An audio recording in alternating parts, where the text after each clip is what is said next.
I think when it comes to digitalization in general, there's lots of talk, lots of superficial talk, lots of, I usually call it buzzword bingo. It's not so easy to do it on a, push the button way, but big data, IoT, artificial intelligence, data mining, deep learning, machine learning, disruptive innovation.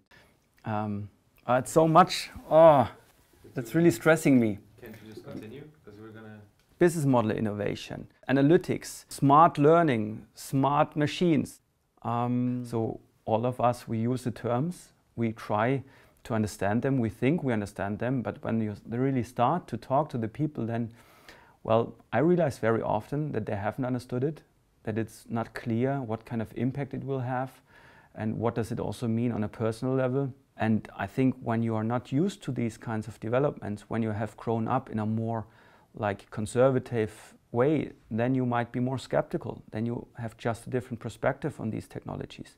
Maybe you don't want to accept that digitalization is not just a small trend, but a fact of the society. And it's not a question of whether it will come or not. It's more like, how can we handle it, and what do you do with these developments? I think basically technology pushes the human race forward.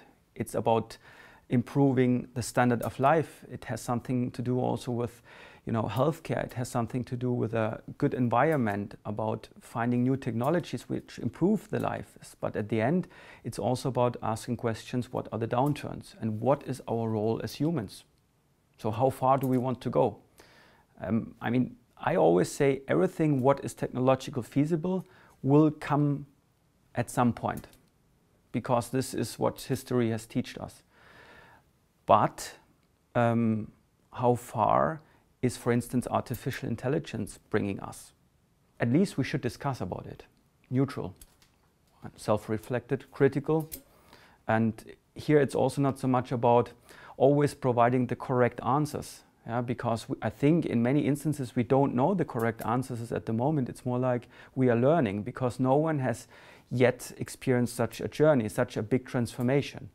So let's start to talk about it, and let's in particular start to talk from a cross-functional perspective. Let's invite philosophers, let's invite psychologists, let's invite politicians. How will the digital society look like? And then, if we try to make it a little bit more down to earth, how will the industry of the future look like, and the company of the future, and the people within this company, industry and society?